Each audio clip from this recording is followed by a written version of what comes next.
On a bitter February night in Stockholm, 1986, a single gunshot would echo through Swedish history, forever shattering a nation's belief in its own safety. At 23:21, Prime Minister Olof Palme lay dying on a sidewalk, his blood mixing with the snow on Sveavägen Street. But this story doesn't begin with death. It begins with a choice that would prove fatal. Earlier that evening, Sweden's most powerful man was doing something that today seems impossible for any world leader. Walking freely through his capital city without a single bodyguard. No security detail. No bulletproof car. Just a 59-year-old politician and his wife, hand in hand, believing they lived in a country where such freedom was possible. Olof Palme had always been different. While other leaders surrounded themselves with walls of protection, he rode the subway to work, answered his own phone, and believed that democracy meant being accessible to the people who elected you. On this Friday night, he was simply a husband taking his wife to the movies. The temperature hovered around freezing as Stockholm's streets gleamed with a thin layer of ice. The city felt safe, predictable, a socialist paradise where violent crime was rare and political assassination was unthinkable. Sweden hadn't experienced a political murder in over 200 years. Why would tonight be any different? If cases like this fascinate you, subscribe to the Crime O'Clock, where every mystery has a ticking timeline waiting to be uncovered. But somewhere in the shadows of Stockholm's streets, someone was watching. Someone was waiting. Someone who would transform Sweden from one of the world's safest countries into a nation haunted by an unsolved mystery that continues to this day. The Palmes had originally planned a quiet evening at home. Their son Martin was visiting, and family time was precious for Sweden's first family. But at the last minute, Lisbeth Palme suggested they see The Brothers Mozart, a biographical film about Wolfgang Amadeus Mozart and his relationship with his father. It was playing at the Grand Cinema, just a 15-minute walk from their apartment in the affluent Gamlestan district. This spontaneous decision, this simple desire to see a movie, would seal their fate. As they left their apartment building at 2030, neither Olof nor Lisbeth could have imagined they were walking into Sweden's greatest unsolved mystery. The Prime Minister, wearing his characteristic dark coat and carrying no identification beyond his movie tickets, stepped into the Stockholm night for the last time. They walked slowly, talking quietly, occasionally stopping to look in shop windows. Passers-by recognized the tall, distinguished figure but respected his privacy. This was Sweden, after all, where personal space was sacred even for public figures. Some nodded politely. Others simply looked away, giving their Prime Minister the anonymity he cherished. At 20:45, they arrived at the Grand Cinema on Upplandsgatan. The theater was moderately busy for a Friday night, filled with couples and film enthusiasts seeking culture in the depths of winter. The Palmes purchased their tickets, found their seats, and settled in to watch a story about genius, family, and the price of greatness. For 2 hours and 35 minutes, they were just another couple at the movies. No one bothered them. No one asked for autographs or political commentary. They were simply Olof and Lisbeth, watching Mozart's story unfold on the big screen, completely unaware that their own story was racing toward a violent climax just blocks away. As the credits rolled at 23:15, they gathered their coats and prepared to walk home. The streets would be quieter now, the winter air colder, but the route was familiar and safe. They had walked it dozens of times before. What they didn't know was that their evening had already been noticed. Their spontaneous movie date had been observed. And in the darkness of Stockholm streets, someone was preparing to change the course of Swedish history forever. The walk home would take exactly 6 minutes. In those 6 minutes, Sweden's innocence would die alongside its prime minister. To understand the shock that would grip Sweden on that February night, you must first understand the man who lay bleeding on Sveavägen Street. Olof Palme wasn't just a politician. He was the embodiment of Swedish idealism, a figure who had transformed his nation from a quiet Nordic backwater into a moral superpower on the world stage. Born into privilege on January 30th, 1927, Sven Olof Joachim Palme seemed destined for greatness from his first breath. His family owned one of Sweden's largest insurance companies, and his childhood unfolded in the elegant salons of Stockholm's upper class. Yet from an early age, young Olof displayed a restless conscience that would define his entire life. The boy who could have lived comfortably off his family's wealth instead chose a different path. At 21, he traveled to America on a scholarship, hitchhiking across the United States and witnessing poverty that shook his privileged worldview. He saw racial segregation in the American South, economic inequality in industrial cities, and returned to Sweden with a burning conviction that power should serve the powerless. This transformation from aristocrat to advocate would become the defining narrative of Palme's political career. When he joined the Social Democratic Party in 1949, many dismissed him as another wealthy dilettante playing at politics. They were catastrophically wrong.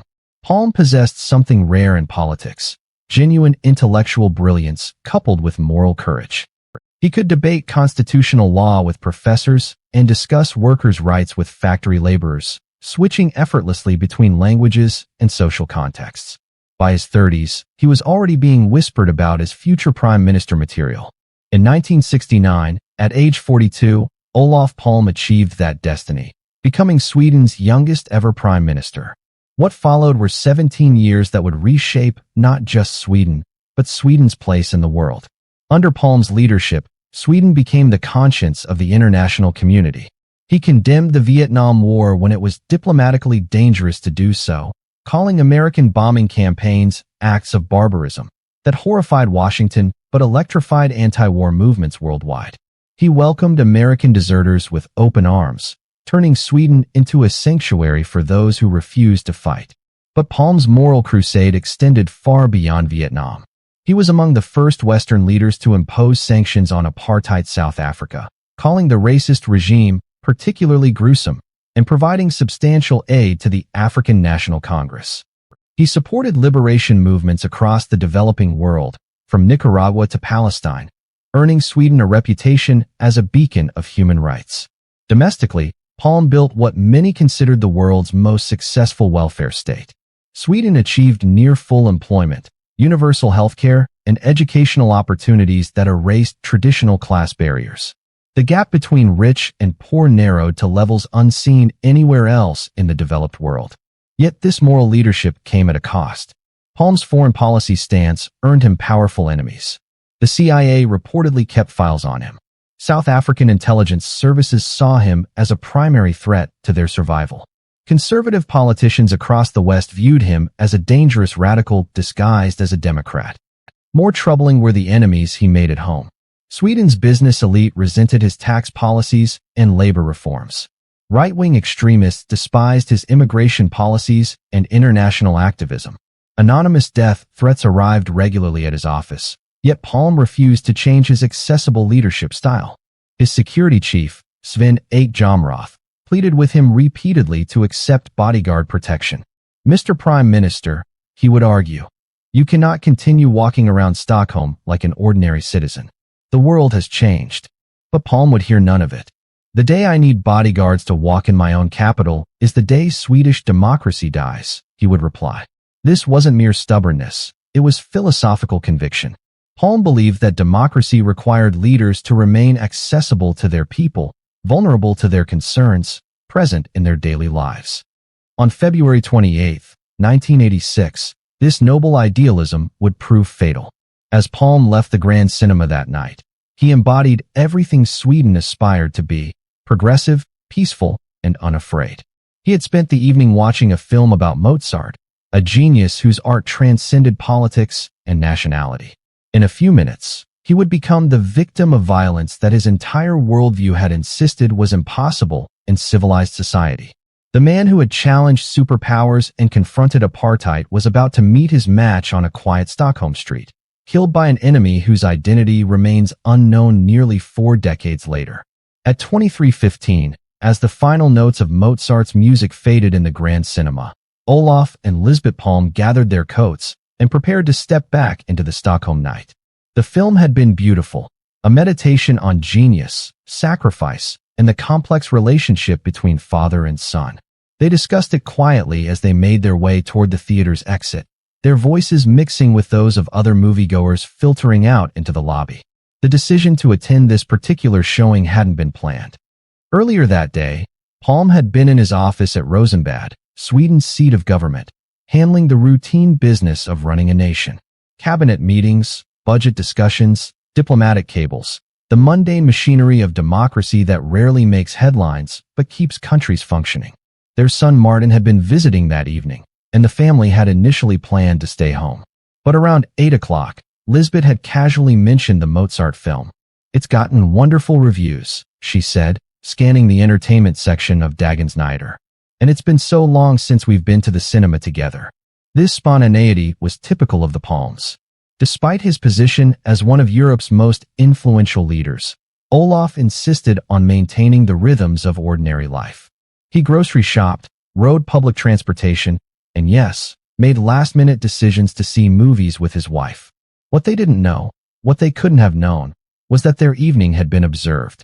Several witnesses would later report seeing the Prime Minister and his wife at various points during their walk to the cinema.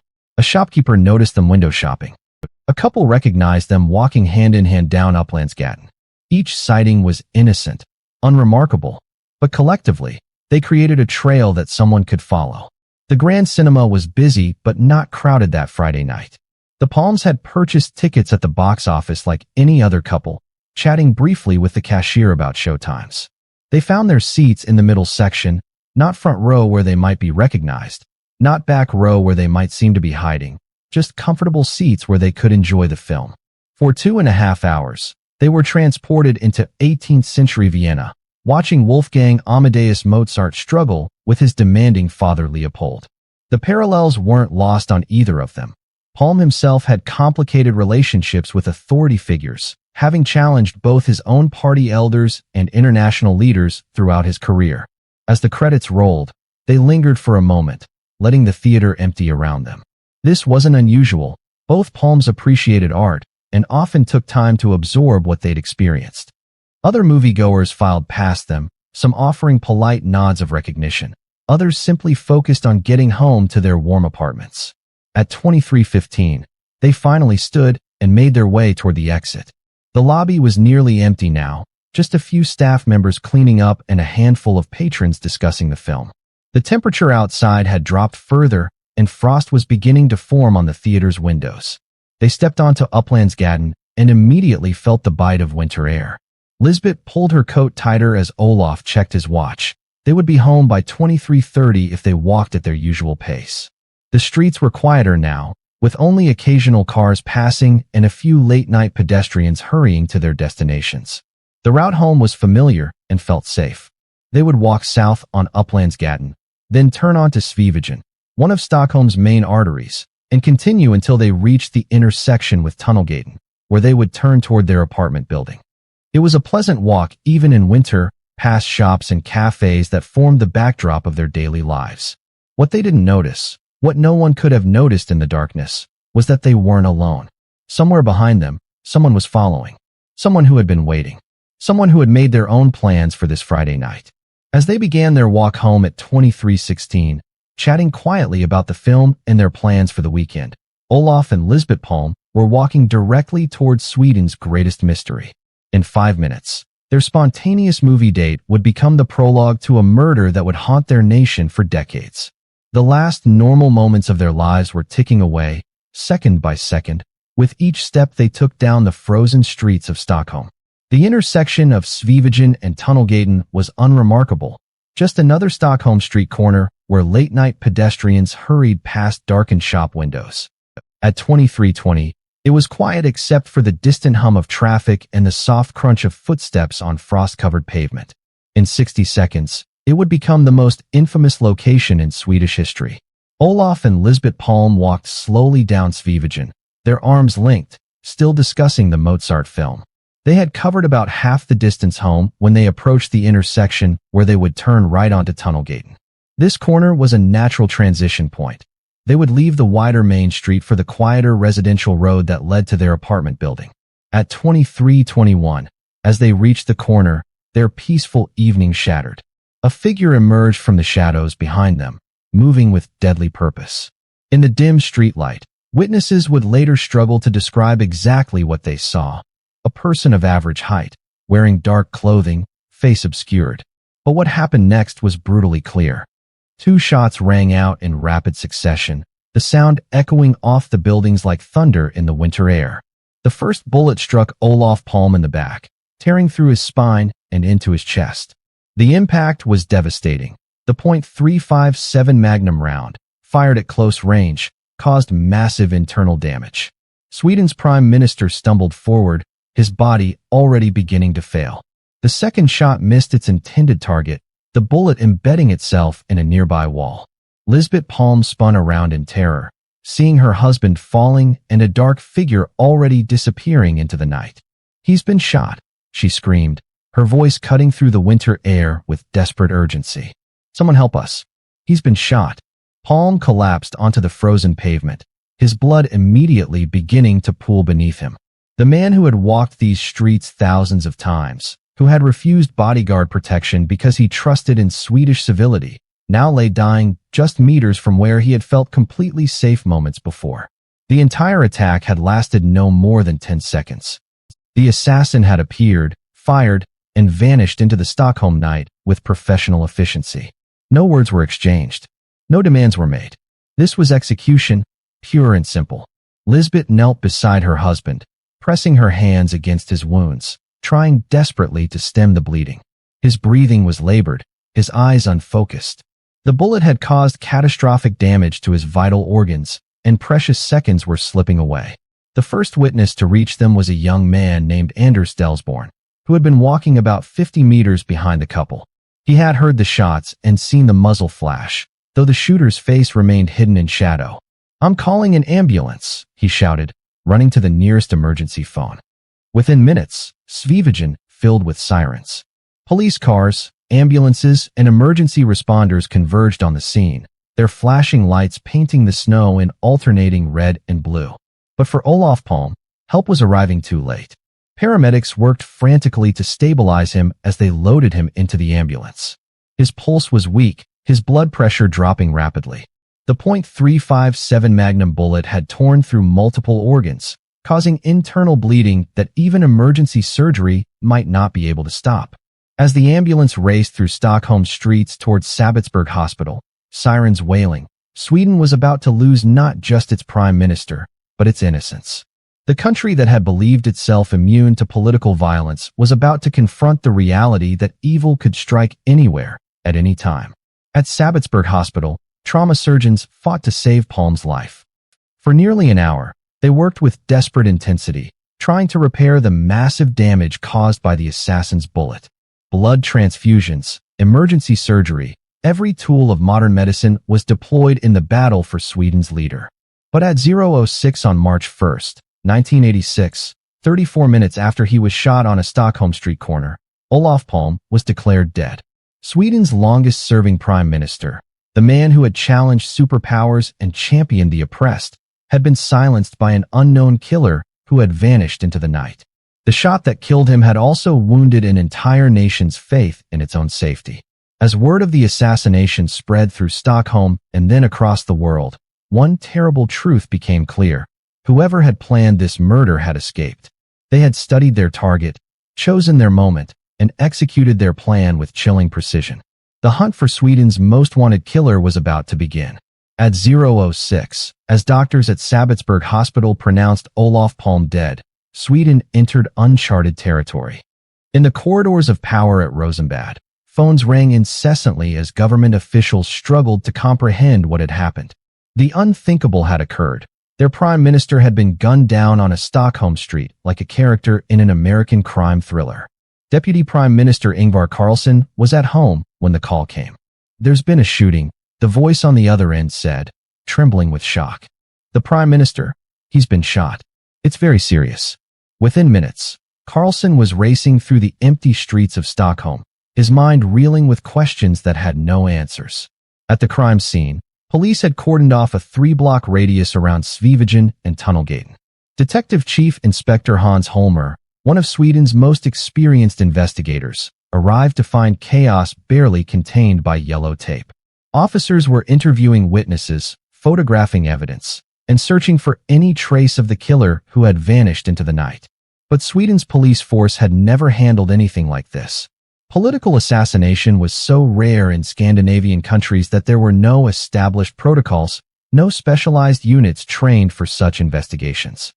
They were improvising in real time, trying to secure a crime scene while managing growing crowds of shocked citizens and increasingly aggressive media.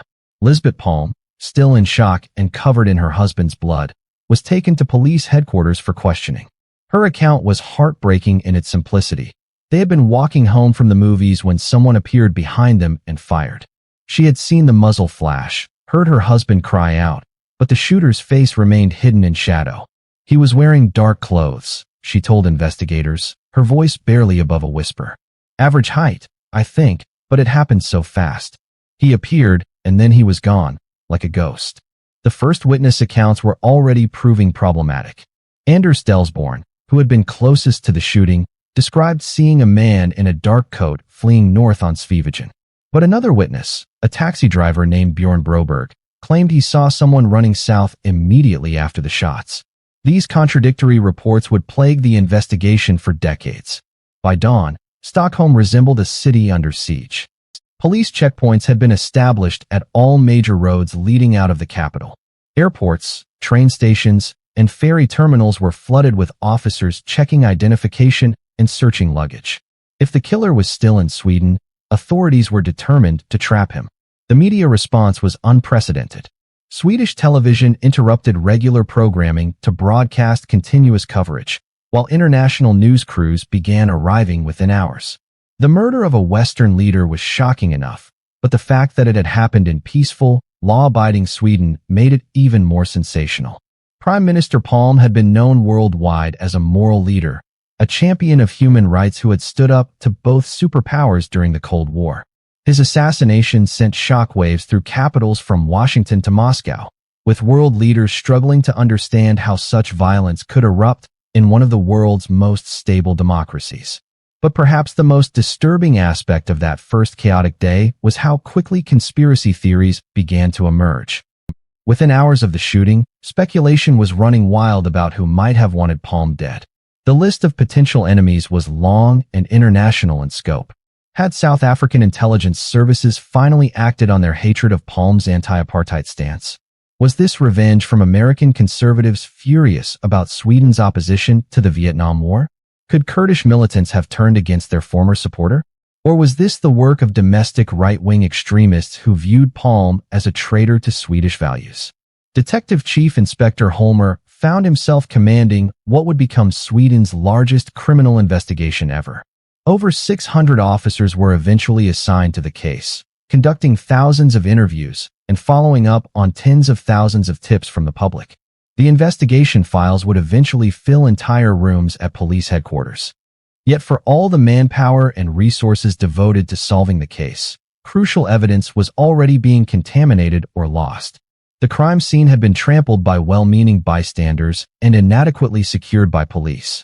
Potential witnesses were giving contradictory accounts, and the physical evidence was frustratingly limited. The murder weapon was never found, despite extensive searches of Stockholm's streets, parks, and waterways. The killer had left no fingerprints, no DNA evidence, no clear surveillance footage. It was as if a professional assassin had materialized out of thin air, committed the perfect crime, and then vanished forever. As Sweden mourned its fallen leader and grappled with the shocking reality of political violence, one terrible truth was becoming clear. Whoever had killed Olof Palme had planned this assassination with meticulous care. They had studied their target, chosen the perfect moment, and executed their plan flawlessly. The hunt for Sweden's most wanted killer was just beginning, but the perpetrator already had a crucial advantage: time to disappear. In the hours following Palme's assassination, Stockholm police faced a peculiar problem. Too many witnesses, too few facts. The shooting had occurred on one of the city's busiest streets, yet somehow everyone who claimed to have seen something had witnessed something different. The cacophony of conflicting testimonies would become one of the investigation's most maddening aspects. The most crucial witness was Lisbeth Palme herself, but trauma had fragmented her memories. Under gentle questioning at police headquarters, she struggled to provide details beyond the basic sequence of events. The shooter had appeared suddenly behind them, fired 2 shots, then vanished. Height: average. Build: medium. Face: hidden in shadow and winter clothing. Her account was heartbreakingly vague, yet it was the most reliable testimony investigators possessed. Anders Delsborn, the young man who had been walking 50 meters behind the Palmes, became the prosecution's star witness, though his story would prove as problematic as it was detailed. He claimed to have seen the shooter clearly in profile, describing a man about 35 years old with dark hair and a mustache, wearing a long dark coat. Most importantly, he insisted the killer had fled north on Sveavägen after the shooting. But taxi driver Bjorn Broberg contradicted this crucial detail. He had been parked at the intersection when he heard the shots, and he swore he saw a figure running south, not north, immediately after the gunfire. This wasn't a minor discrepancy. It fundamentally altered the escape route and potential hiding places. Then there was the mysterious woman who would haunt the investigation for years to come. Several witnesses reported seeing a woman in the area around the time of the shooting, someone who seemed agitated or distressed. Some described her as middle-aged with blonde hair, others as younger with dark hair. She was variously seen before, during, and after the assassination, depending on which witness account you believed. Most intriguingly, this phantom woman seemed to vanish as completely as the killer himself. Despite extensive police appeals and media coverage, she never came forward to identify herself or provide testimony. This absence fueled speculation that she might have been connected to the assassination, either as an accomplice or as someone who possessed crucial information about the killer's identity. The investigation was further complicated by what witnesses didn't see. Despite occurring on a main Stockholm thoroughfare at 11:21 p.m. on a Friday night, the shooting seemed to have unfolded in a pocket of darkness. Street lighting at the intersection was adequate but not bright, creating shadows where a killer could appear and disappear without being clearly observed. Police investigators Hans Holmer and his team conducted hundreds of interviews in the days following the murder, but each new witness account seemed to muddy the waters rather than clarify them. Some described hearing 3 shots instead of 2. Others claimed to have seen 2 people fleeing the scene instead of 1. A few insisted they had seen a car waiting nearby, engine running, though no other witnesses corroborated this detail. The problem wasn't that witnesses were lying. Trauma and darkness had simply made accurate observation impossible. The human brain, when confronted with sudden violence, often fills in gaps with assumptions and half-glimpsed details that feel like memories but may be completely inaccurate. Perhaps the most frustrating witness was a security guard named Victor Gunnarsson, who worked at a nearby building. He claimed to have been outside smoking a cigarette when he heard the shots, but his account of what happened next changed with each telling. Sometimes he saw the killer clearly, other times he only heard footsteps. Sometimes the shooter was tall, other times short. His testimony became so unreliable that investigators eventually stopped questioning him altogether. The witness confusion extended beyond the crime scene itself. In the days following the assassination, dozens of people came forward claiming to have seen suspicious behavior in the area earlier that evening. A man taking photographs near the Grand Cinema. Someone asking questions about the Palmes' routine. A figure loitering near their apartment building. Each of these sightings launched extensive investigations, but none led to concrete evidence. Stockholm police were drowning in tips, leads, and witness accounts that seemed to point in every direction except toward the truth. The media attention made everything worse. News crews interviewed anyone willing to talk, and suddenly Stockholm was full of people who claimed to have witnessed crucial details. Television appearances and newspaper interviews contaminated memories, as witnesses unconsciously incorporated details from other accounts into their own recollections. By the end of the first week, investigators had collected over 300 witness statements. Rather than providing clarity, this mountain of testimony had created a hall of mirrors where every reflection showed a different version of the same event. The killer remained as elusive as smoke, disappearing into a fog of contradictory accounts and phantom sightings. The only thing witnesses agreed on was the most basic fact. Olof Palme had been shot by someone who had then vanished into the Stockholm night. Everything else, the shooter's appearance, escape route, and possible accomplices, remained shrouded in the kind of uncertainty that breeds conspiracy theories and unsolved mysteries. Sweden's greatest criminal investigation was being haunted by witnesses who had seen everything and nothing at all. 2 years into Sweden's most intensive criminal investigation, Detective Chief Inspector Hans Holmer was facing mounting pressure.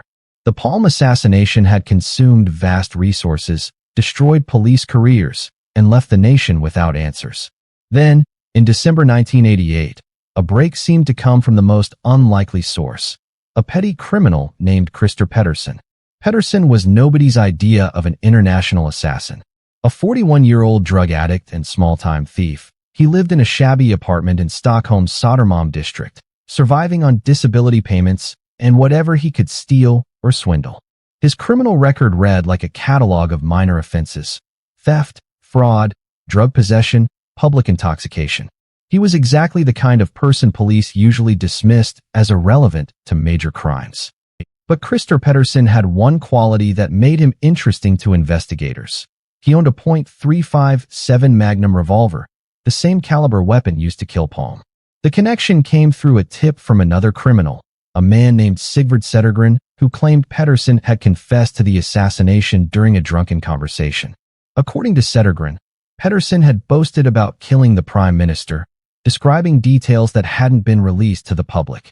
When police arrested Pettersson at his apartment in December 1988, they found a man whose life seemed to exist in the margins of Swedish society. He was unemployed, alcoholic, and struggled with mental health issues that made him unpredictable and sometimes violent. His apartment was a chaos of empty bottles, unpaid bills, and stolen goods. Yet this seemingly pathetic figure possessed an extensive knowledge of firearms and had a history of carrying weapons despite multiple legal prohibitions. More intriguingly, he had no solid alibi for the night of February 28, 1986. He claimed to have been home alone, drinking and watching television, but no one could corroborate this account. The case against Pettersson initially seemed compelling. He fit the physical description provided by some witnesses: average height, dark hair, medium build. He owned the right type of weapon. He had a history of unpredictable behavior that could explain a seemingly motiveless killing. Most importantly, he had allegedly confessed to another criminal. But as investigators dug deeper into Pettersson's background, troubling questions emerged. Why would a small-time thief with no apparent political interests assassinate Sweden's prime minister? What could possibly motivate such a dramatic escalation from petty crime to political murder? Pettersson himself offered no clarity. During interrogations, he alternated between adamant denials and confused rambling that suggested severe psychological problems. Sometimes he claimed complete innocence. Other times he made cryptic comments that investigators interpreted as potential confessions. His mental state seemed too fragmented to support the careful planning that the assassination required. The prosecution's case relied heavily on the testimony of Sigvard Zettergren, but his credibility was questionable at best. Zettergren was himself a career criminal with reasons to lie to police, and his account of Pettersson's confession changed with each telling. Sometimes Pettersson had described shooting Palme from behind, other times from the side. These inconsistencies should have been red flags, but police were desperate for progress. More problematic was the lack of physical evidence connecting Pettersson to the crime scene. His .357 Magnum revolver had been examined extensively, but ballistics tests were inconclusive. The murder weapon was never recovered, making definitive comparisons impossible. No fingerprints, no DNA evidence, no surveillance footage placed him at Sveavägen and Tunnelgaten on the night of the assassination. The identification procedure that would become central to the trial was equally questionable. 18 months after the murder, Lisbeth Palme was shown a police lineup that included Pettersson. She identified him as resembling the shooter, but her certainty seemed to waver under cross-examination. The human memory, already unreliable under the best circumstances, becomes even more problematic when traumatic events are involved. Despite these weaknesses, prosecutors decided to move forward with charges. The pressure to solve Sweden's most notorious crime was overwhelming, and Pettersson was the best suspect they had developed in 2 years of intensive investigation. The decision to prosecute Christer Pettersson would split Swedish society down the middle. Half the country believed police had finally caught Palme's killer, a deranged criminal whose motiveless crime had traumatized the nation. The other half saw a convenient scapegoat being railroaded by investigators desperate to close an unsolvable case. What nobody anticipated was how the trial itself would become a spectacle that revealed more about Swedish justice than about the assassination. The courtroom proceedings would feature dramatic confrontations, questionable evidence, and a conclusion that satisfied no one. As Christer Pettersson sat in his jail cell awaiting trial, Sweden prepared for a legal drama that would determine not just his fate, but the country's ability to find truth in its darkest mystery. The unlikely suspect was about to face the full weight of Swedish justice, but the real question remained unanswered. Was he a killer or just another victim of the Palme assassination's endless capacity to destroy lives? The Stockholm District Court had never seen anything like it. When Christer Pettersson's trial began on May 4, 1989, the proceedings attracted international media attention and divided Swedish public opinion like no criminal case in the nation's history. The courtroom was packed with journalists, legal observers, and citizens desperate to finally learn the truth about their prime minister's murder. Judge Lennart Aspegren presided over what would become one of Sweden's most controversial trials. The prosecution, led by Chief Prosecutor K.G. Svensson, faced an enormous challenge, proving beyond reasonable doubt that a petty criminal with no apparent motive had committed the century's most significant political assassination. The case rested on three pillars of evidence, each more fragile than prosecutors wanted to admit. First was the testimony of Sigvard Zettergren, who claimed Pettersson had confessed to the murder during a drunken conversation. Second was Lisbeth Palme's identification of Pettersson in a police lineup. Third was circumstantial evidence suggesting Pettersson had the means and opportunity to commit the crime. From the trial's opening day, it became clear that the evidence would not speak with a single voice. Zettergren's testimony under oath differed significantly from his original police statements. Details that had seemed certain in his initial account became vague under cross-examination. The alleged confession, which had sounded convincing in police reports, began to seem like the rambling of two intoxicated criminals trying to impress each other. Defense attorney Ulf Strindberg systematically dismantled Zettergren's credibility. He revealed that the witness had received favorable treatment from police in exchange for his testimony, including reduced charges in his own criminal cases. More damaging was evidence that Zettergren had told multiple versions of the same story, each one changing to match details that had emerged in media coverage. Ladies and gentlemen of the court, Strindberg argued during his opening statement, we are being asked to convict a man based on the word of another criminal who has every reason to lie. This is not justice. This is desperation masquerading as evidence. The prosecution's second pillar proved equally unstable. Lisbeth Palme's identification of Pettersson had occurred nearly 2 years after the murder, under circumstances that defense attorneys argued were suggestive rather than reliable. She had been shown 6 photographs, including one of Pettersson that looked different from the others in terms of lighting and angle. During her testimony, Lisbeth Palme appeared uncertain and emotionally fragile. She described the identification as recognition of someone who resembled the shooter rather than a definitive identification. Under gentle but persistent cross-examination, she admitted that the trauma of that night had affected her memory and that she couldn't be completely certain of her identification. I want to help find my husband's killer, she said, her voice breaking with emotion. But I cannot say with absolute certainty that this man is the person I saw that night. The lighting was poor, it happened so quickly, and I was focused on my husband, not the shooter. Perhaps most damaging to the prosecution was the complete lack of physical evidence connecting Pettersson to the crime scene. Despite extensive forensic examination, investigators had found no fingerprints, fibers, or DNA evidence linking him to Svevigen and Tunnelgate. The murder weapon was never recovered, making ballistics comparisons with Pettersson's .357 Magnum impossible. The defense presented an alternative theory that shocked the courtroom. They suggested that the assassination had been carried out by professional killers, possibly foreign agents, who had planned the operation with military precision.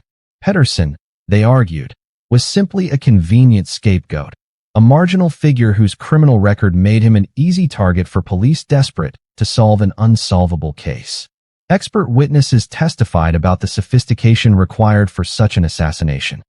The killer had appeared suddenly, fired accurately in poor lighting conditions, and vanished without leaving physical evidence.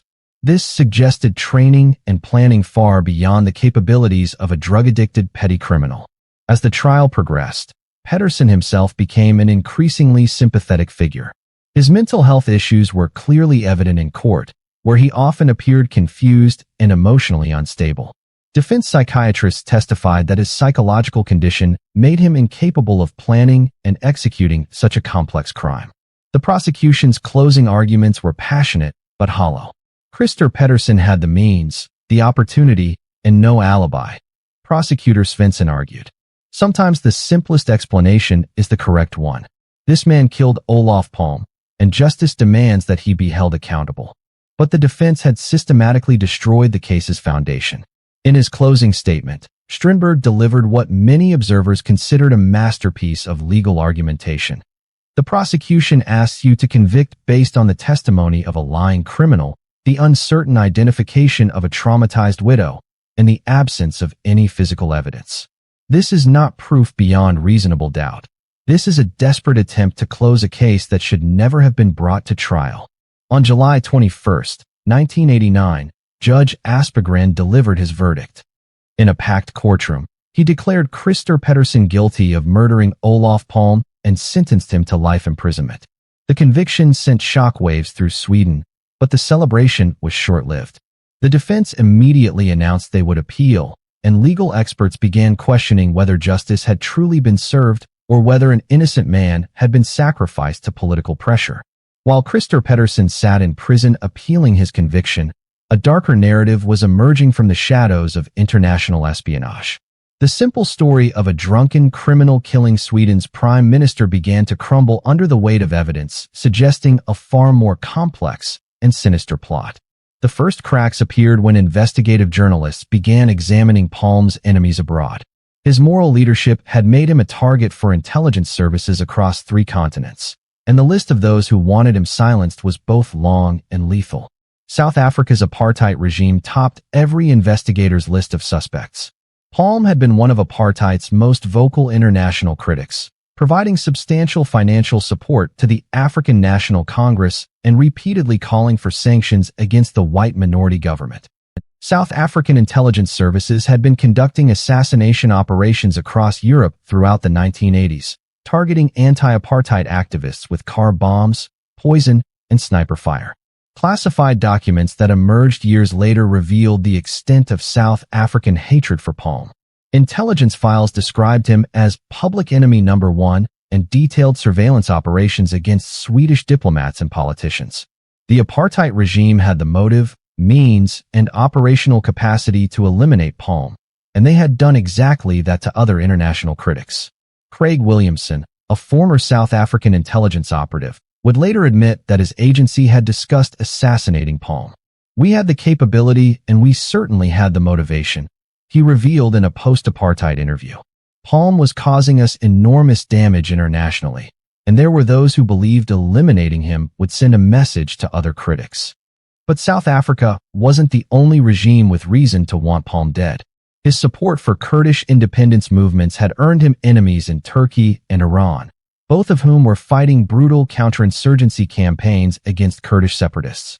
Turkish intelligence services had a well-documented history of assassinating Kurdish sympathizers across Europe, and Iran's Revolutionary Guards were equally ruthless in eliminating perceived enemies.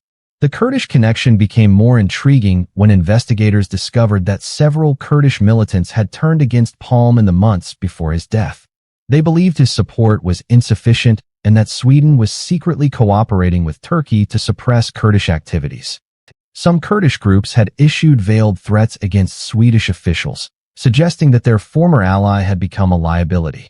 Perhaps most disturbing were the American connections that began emerging from the investigation. The CIA had maintained extensive files on Palme throughout his career, viewing him as a dangerous neutralist whose anti-war activism threatened American interests. His condemnation of the Vietnam War, support for draft resistors, and criticism of American foreign policy had made him a persistent irritant to successive American administrations. Former CIA operative William Colby later acknowledged that Palme was considered a problem by American intelligence services. He was providing aid and comfort to America's enemies, Colby explained. That made him a legitimate target for intelligence operations, though I'm not suggesting we were involved in his death. The complexity deepened when investigators uncovered evidence of right-wing extremist networks operating across Scandinavia.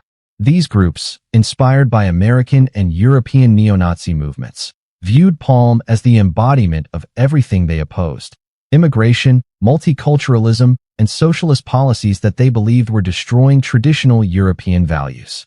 One particularly intriguing lead involved a group called the European Liberation Front, which had claimed responsibility for several terrorist attacks across the continent. Intelligence reports suggested this organization had targeted Palme for assassination, viewing his death as a catalyst for broader right-wing revolution across Europe. The investigation also revealed troubling connections to arms trafficking networks that operated throughout Cold War Europe. Palme had been working to expose illegal weapons sales to Iran and other rogue states, potentially disrupting lucrative black market operations. Several arms dealers have been questioned about threats against Swedish officials, though none admitted direct involvement in the assassination. What's your take on this case? Share your thoughts below and subscribe to the Crime O'Clock, because the next mystery is already ticking. As these international conspiracies came to light, the case against Christer Pettersson looked increasingly absurd. How could a small-time drug addict have connections to South African intelligence services, Kurdish militants, CIA operations, or international arms dealers? The prosecution's simple narrative that a petty criminal had committed a motiveless killing seemed laughably inadequate given the international dimensions of Palme's work and enemies. More damaging to the conviction was evidence that Swedish police had ignored obvious international leads in favor of pursuing domestic suspects. Files revealed that multiple intelligence agencies had offered assistance in the investigation, but Swedish authorities had declined help, insisting they could solve the case independently. This isolation proved catastrophic. While police focused on local criminals and personal grudges, the real killers, whether South African agents, Kurdish militants, or right-wing extremists, had months to destroy evidence and disappear across international borders. By 1991, when the Swedish Supreme Court was preparing to hear Pettersson's appeal, the original case looked like a house of cards built on quicksand. The international evidence hadn't definitively identified Palme's killer, but it had thoroughly demolished the prosecution's domestic theory. Sweden was about to learn that their prime minister's murder was not a simple street crime, but rather the end result of international forces that their isolated criminal justice system was never equipped to understand or investigate. On October 2, 1998, the Swedish Supreme Court delivered a verdict that would define the Palme assassination for generations to come. In a unanimous decision, they overturned Christer Pettersson's conviction, ruling that the evidence against him was insufficient to support a guilty verdict beyond reasonable doubt. Pettersson walked free, but Sweden's greatest mystery had only deepened. The Supreme Court's reasoning was devastating to the prosecution's case. They found that Sigvard Zettergren's testimony was unreliable due to his criminal background and changing statements. Lisbeth Palme's identification, while sincere, was too uncertain to support a conviction given the traumatic circumstances and time delay. Most critically, the complete absence of physical evidence made the case fundamentally speculative rather than proven. The conviction cannot stand, Chief Justice Sten Rudholm declared. While we cannot rule out the possibility that Mr. Pettersson was involved, the evidence presented does not meet the standard required for criminal conviction in Swedish law.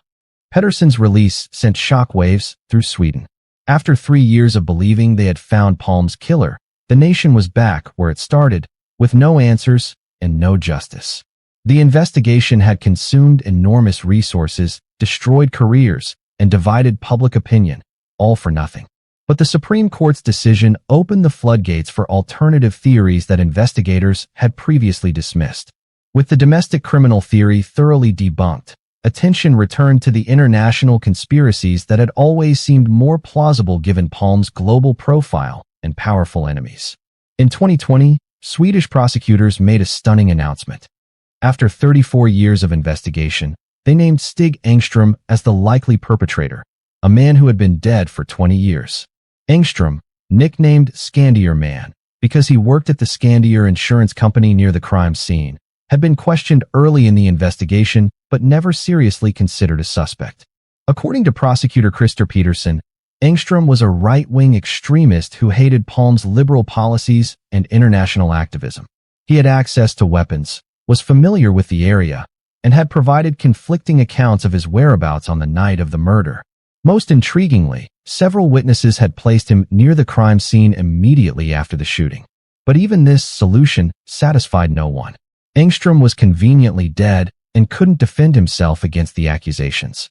The evidence against him was largely circumstantial, the same type of speculation that had wrongly convicted Pettersson. Many observers saw the announcement as another desperate attempt by Swedish authorities to close an unsolvable case. The truth is that 38 years later, the Palme assassination remains as mysterious as ever. Every lead has been investigated, every suspect questioned, every conspiracy theory examined. The investigation files fill entire warehouses, containing over 20,000 pages of documentation and tens of thousands of witness statements. Yet the essential questions remain unanswered. Who killed Olof Palme? Was it a lone gunman or part of an international conspiracy? Was the motive political or personal? Did Swedish authorities bungle the investigation from the beginning, or was the crime simply too sophisticated to solve? The case has become a Rorschach test for Swedish society, with different groups seeing different explanations that confirm their existing beliefs. Conservatives blame left-wing extremists or foreign terrorists. Liberals suspect right-wing conspiracies or intelligence services. Conspiracy theorists weave elaborate narratives involving multiple governments and secret organizations. What remains undisputed is the profound impact of Palme's death on Swedish society. The assassination marked the end of Swedish innocence, the belief that their peaceful, egalitarian society was immune to the political violence plaguing other nations. After February 28, 1986, Swedish leaders required bodyguards, government buildings were fortified, and the easy accessibility that had characterized Swedish democracy was forever lost. The investigation itself became a cautionary tale about the limitations of criminal justice systems when confronted with crimes that transcend national boundaries. Swedish police, trained to handle domestic criminals, were overwhelmed by the international dimensions of the case. Their isolation from foreign intelligence services, while protecting Swedish neutrality, may have prevented them from accessing crucial information about the real perpetrators. Perhaps most tragically, the failure to solve the case has prevented Sweden from achieving closure. Palme's legacy remains overshadowed by the mystery of his death, and the country has never been able to fully process the trauma of losing its moral leader to unknown assassins. The Olof Palme who walked to the movies on February 28, 1986, was a man who believed in the perfectibility of human society through democratic institutions and moral leadership. His assassination by persons unknown stands as a permanent reminder that evil can strike anywhere, at any time, for reasons that may never be understood. On cold winter nights in Stockholm, when the streets glisten with frost and the shadows seem deeper than usual, residents still sometimes pause at the corner of Sveavägen and Tunnelgaten. A simple memorial plaque marks the spot where Sweden's greatest leader fell, but it offers no answers. Only the eternal question that continues to haunt a nation. Who killed Olof Palme? The case remains officially open, though no active investigation continues. Somewhere in the world, the truth about that February night exists in someone's memory or buried in classified files. But as the decades pass and key figures die, the likelihood of ever solving Sweden's greatest mystery grows smaller with each passing year.